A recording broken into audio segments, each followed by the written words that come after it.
નમસ્તે બાળ મિત્રો, કેમ છો બધા? મજામાં? સરસ. ઘડિયા પાકા કર્યા બધાએ. હવે તો તમને સમજાઈ ગયું હશે કે ઘડિયા છે એના વગર દાખલા થશે નહીં, એટલે ફરજિયાત પાકા કરવાના રહેશે. બરાબર. જેમ આગળ જશું એમ એની જરૂર પડશે. ઓકે. તો આપણે શું શીખીએ છીએ? પરિમિતિ અને ક્ષેત્રફળ. બરાબર. તો પેજ નંબર 41 પેજ. સૌથી પહેલાં શું કરીશું? ડેટ, તારીખ 5/8/21. 12મો દાખલો. નીચેના આકારોમાં છાંયાંકિત ભાગનું ક્ષેત્રફળ શોધો અને લખો. ચોરસ બરાબર 1 સેમી ગુણ્યા 1 સેમી. એ તો આપણને ખબર જ છે. ચોરસ છે એનું માપ છે 1 સેન્ટીમીટર. બરાબર 1 સેન્ટીમીટર. આ છાંયાંકિત છે એટલે કે આચ્છાદિત ભાગ કરેલો છે. અહીંયા આ બાજુ છે. એનું ક્ષેત્રફળ ગોતવાનું, એટલે અહીંયા ગણી લેવાનું. 1 2 3 4 એટલે કેટલું છે? 4. પેલા અહીં જવાબની લીટી નથી તો પાડી દઈશું આપણે. બધાએ ફરજિયાત કીધું જ છે તમને સ્કેલ સાથે જ રાખવાની, વ્યવસ્થિત જ લીટી પાડવાની, કેમ કે હું તમારી સાથે જ પાડું છું.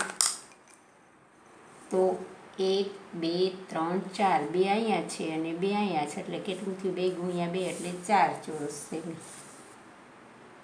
4 ચોરસ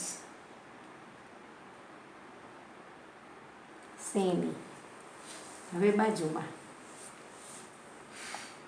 1 2 3 અને અડધું અહીંયા અડધું એટલે 4 અને આ એટલે 4.5. અડધું હોય એટલે 5, આખું થાય તો 10.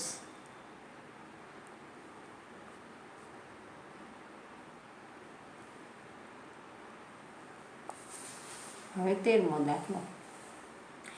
નીચે આપેલા આકારનું ક્ષેત્રફળ શોધો અને લખો. ચોરસ બરાબર 1 સેમી ગુણ્યા 1 સેમી. હવે તો તમને આવડે જ છે કે 1 2 3 4 5 6.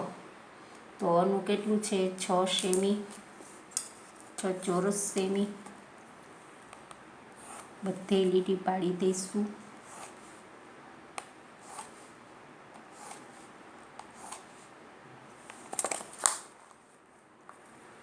અંદરના ખાના જ ગણવાના. 1 2 3 4 5 6. 6 ચોરસ સેમી.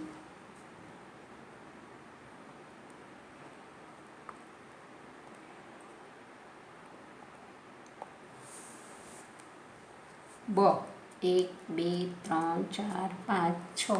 1 2 3 4 5. 5 ચોરસ સેમી.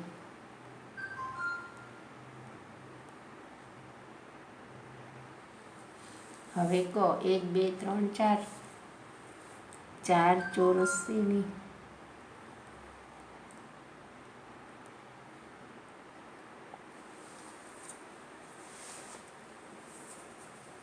પછી અ બ ક પછી ડ. 1 2 3 4 5 અને 6. એમાં પણ 6 ચોરસ સેમી.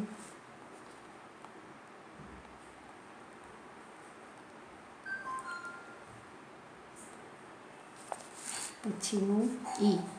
1 2 3 4 5 6 7 8 અને 9. 9 ચોરસ સેમી. બરાબર થઈ ગયું. અહીંયા હવે પ્રવૃત્તિ. એમાં કાંઈ નહીં, સામે છે. આ તમારે છે લાદીની પેટર્ન બનાવતા શીખવશે, ત્યારબાદ તેનું ક્ષેત્રફળ. 2 આકારોની લાદીની પેટર્ન બનાવતા શીખવશે. એટલે કે અહીંયા અડધી એટલે આપણે આ કરીને ખાલી પેટર્ન જ છે. આ એક આખી છે ને અહીંયા અડધી છે. કાવી ને કાવી વચ્ચે આ મૂકી એટલે આવી પેટર્ન અલગ થાય. બરાબર. આ પેટર્ન ડિઝાઇન આપણે દોરવાની. બીજું કંઈ કરવાનું નથી. ચાલો ગૃહ કાર્ય કરીએ. મળી ગયું બધાને. પહેલો દાખલો, નીચેના આકારોની પરિમિતિ શોધો. પરિમિતિ કીધી છે, ક્ષેત્રફળ નહીં, બરાબર, એટલે ચારે બાજુનો સરવાળો. 2 સેમી, તો અહીંયા 2 સેમી હોય, અહીંયા 2 લખવાના, ને 4 લખવાના. હવે 2 + 4, 2 + 4 એટલે કેટલા થાય? પહેલાં અહીંયા બધા લીટી પાડી દઈશું. આખો દાખલો કરવો હોય તો દરેકની અંદર પહેલાં લીટી પાડી દઈ.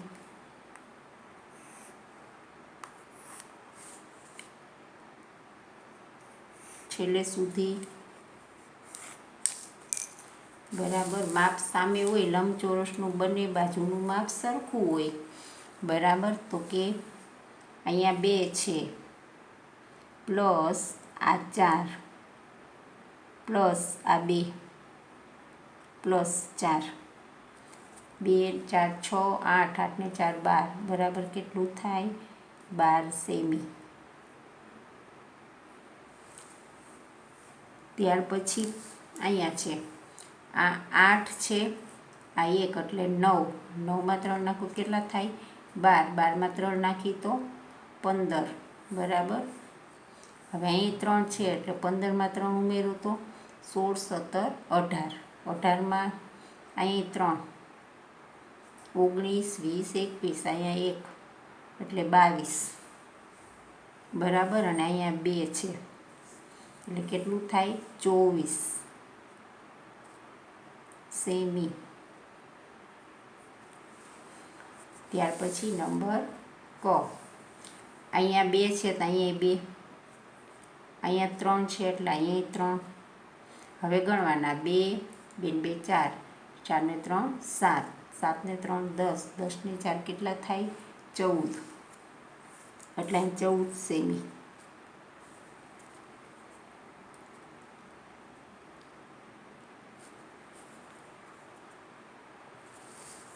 જો અહીંયા એક માપ આપ્યું, જેટલું અહીંયા હોય એટલું સામે હોય. અહીંયા 2 છે તો અહીંયા 2 લખવાના, અહીંયા 2 લખવાના, અહીંયા 2 લખવાના, ઉપર 1 છે તો અહીંયા 1, બરાબર.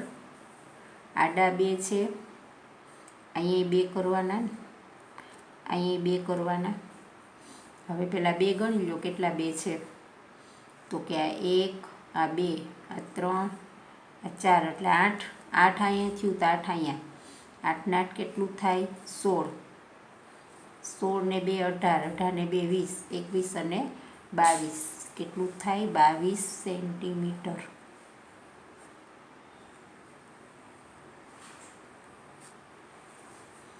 પછીનું અહીંયા 3 છે તો અહીંયા પણ કેટલી થાય? 3, અહીંયા 3, અહીંયા 3.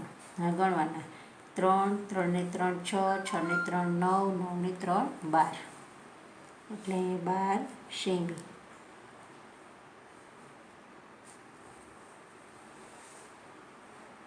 પછી ફ, ત્રણેય આપેલા છે, 6 સેમી, 5 સેમી, 7 સેમી. 6માં 5 ઉમેરી તો 11, 11માં 7 ઉમેરી તો 18 સેમી, 18 સેમી, બરાબર. ત્યાર પછી દાખલો બીજો, દાખલા નંબર 2, નીચેના આકારોની પરિમિતિ આપેલી હોય તો એક્સનું માપ શોધો. હવે અહીંયા આપેલી છે 1 2 3 બાજુની આપી, તમારે એક બાજુનું માપ ગોતવાનું છે, કેટલું છે, બરાબર. અહીંયા આપણે લખવાનું છે, અહીં જવાબ આપી દીધો છે. આનો સરવાળો કરીને અહીંથી માઇનસ કરીએ એટલે આપણને એક્સ મળી જાય, બરાબર. પહેલાં લીટી પાડી દઈશું.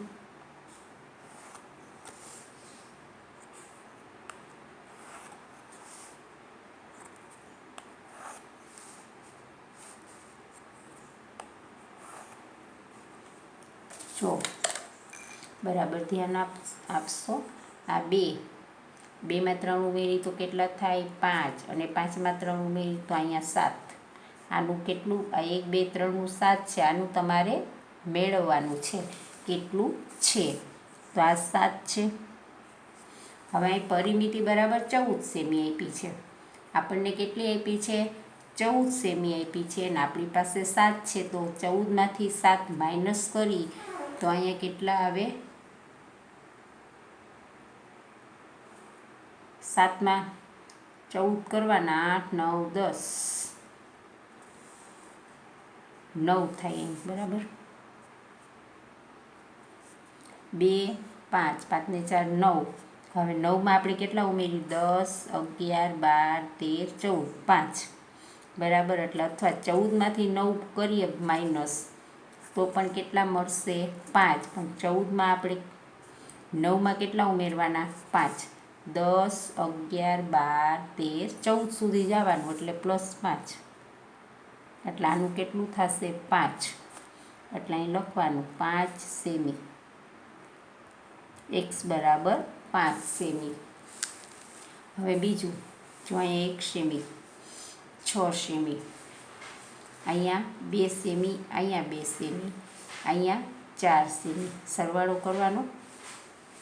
આ 1, આ 6, 6 ને 4, 10, 10 ને 2, 12, 12 ને 2, 14, 14 ને 15, 15 છે. હવે આપણે કેટલા કરવાના? 18 સુધી. 16, 17, 18 એટલે કેટલા રહેશે? 3, બરાબર. આ તો 15 જ છે, તો 15 તો છે આપણી પાસે. કેટલા ઓછા છે? 3, તો 15 + 3 એટલે અહીંયા 3 થશે, બરાબર 18. એટલે અહીં 3 સેમી. x બરાબર 3 સેમી. એ રીતે અહીંયા 3, 3 ને 2, 5, 5 ને 2, 7, 7 ને 1, 8 સેમી થયું. હવે 8થી કેટલા કરવાના? 11. તો કે 9, 10, 11 એટલે એમાં પણ કેટલો ઉમેરો થશે? 3. એટલે એ પણ કેટલું થશે? 3 સેમી. 8 ને 3, 11 થઈ ગયા. x બરાબર 3 સેમી. હવે 5 ને 7 કેટલા થાય? 12. હવે અહીં 21, 12માં 21, 13, 14, 15, 16, 17, 18, 19, 20, 21. 12 તો છે જ આપણી પાસે. હવે 21 સુધી ગયા એટલે કેટલા ઉમેરવા પડે? 9. 12માં 9 ઉમેર્યું તો 21. એટલે અહીં કેટલા મૂકવાના? તમારે 9 સેમી.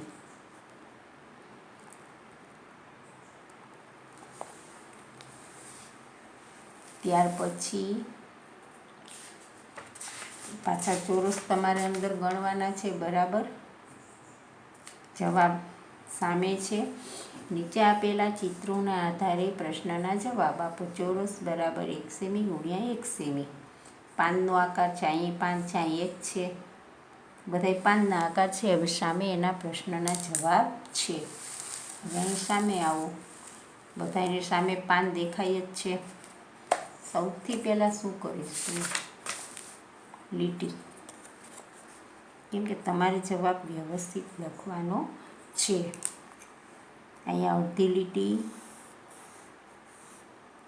દેખાઈ ગઈ, એક અહીંયા.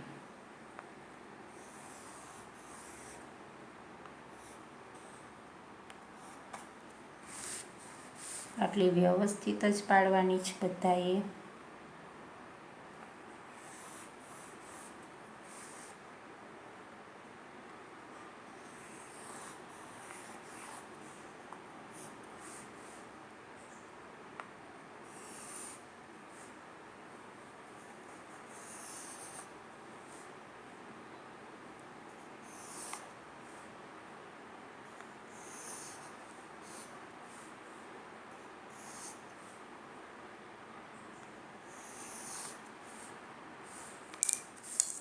પડી ગઈ લીટી બધાને વ્યવસ્થિત પાડેલી હોવી જોઈએ, અને એ પણ કેનેથી? પેન્સિલથી જ પાડવાની છે, બરાબર.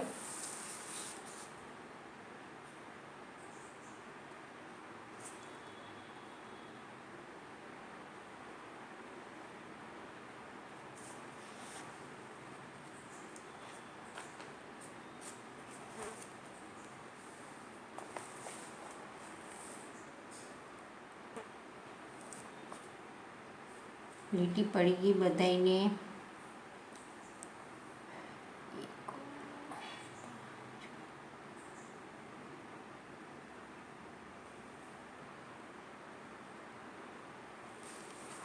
હવે શું છે પ્રશ્ન જુઓ. સૌથી મોટું પાંદડું કયું છે? તેનું ક્ષેત્રફળ કેટલું છે? તો સૌથી મોટું પાંદડું અહીંયા આપણને પાંદડામાં આપ્યા છે. અ, બ, ક, ડ, ઈ, ફ અને ગ. બરાબર. તો સૌથી મોટું તમને કયું દેખાય છે? તો કે આ ઈ પાંદડું સૌથી મોટું છે. એનું ક્ષેત્રફળ એટલે ગણવાના ખાના. અંદરના ગણવાના આપણે, આ આખા જ ગણવાના. આ 1 2 3 4 5, પછી આ 6, આ 7 8 9 10 11 12 13, આ 14 15, અહીંયા રહી ગયું 16 17 18, અહીંયા 19 અને 20.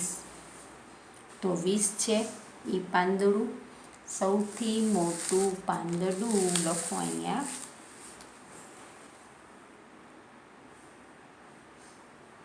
સૌથી મોટું પાંદડું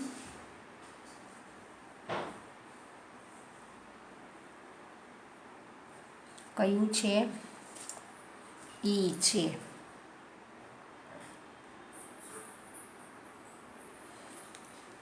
તેનું ક્ષેત્રફળ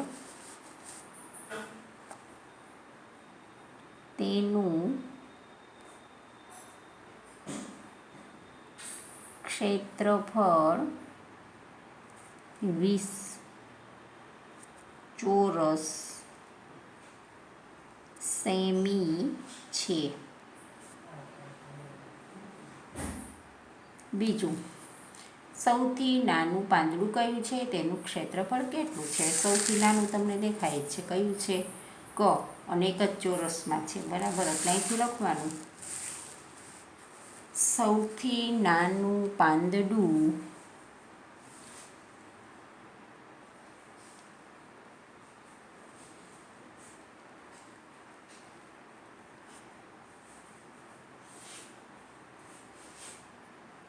ક છે. તેનું ક્ષેત્રફળ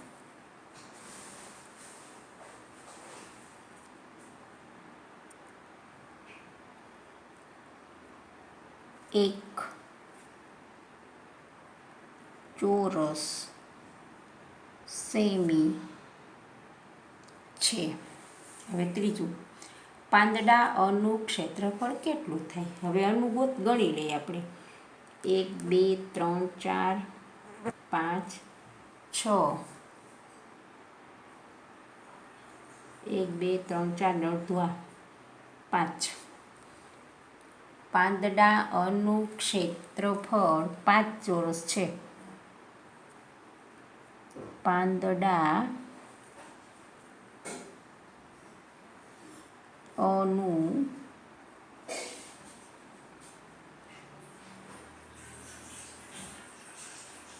ક્ષેત્રફળ 5 ચોરસ સેમી છે.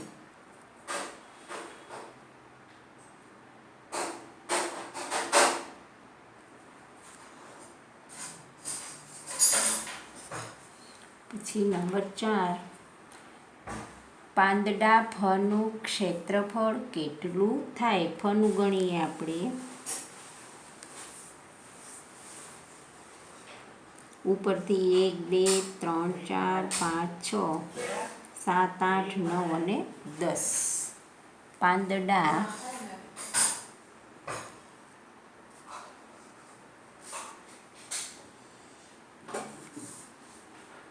ફનું ક્ષેત્રફળ 10 ચોરસ સેમી છે. બરાબર. ત્યાર પછી 5 પ્રશ્ન. કયા બે પાંદડાઓનું ક્ષેત્રફળ લગભગ એકસરખું છે? કેટલું? બરાબર. તો મીઠા ડ અને ફ. ડનું તો ફનું તો 10 છે જ. હવે આપણે ડ ગણી લઈએ. 1 2 3 4, અહીંયા અડધું 5, આ 6, 5 આ 6, 7 8, લગભગ એક સરખું છે, બે 10 જ છે. ડ અને ફ, ડ અને ફ.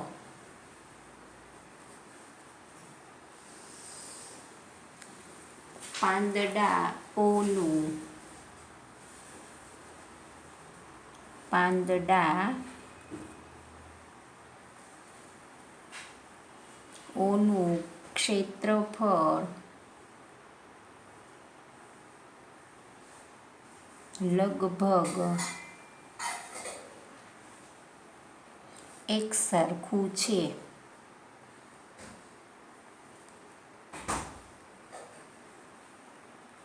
કેટલું છે તો કે 10 ચોરસ સેમી. 10 ચોરસ સેમી છે. બરાબર. ત્યાર પછી એક દાખલો કરી લે. એટલે 4 ચિત્રમાં આપેલા હાથનું પંજાનું ક્ષેત્રફળ આલેખ પત્રની મદદથી શોધો. 21 ચોરસ સેન્ટીમીટર.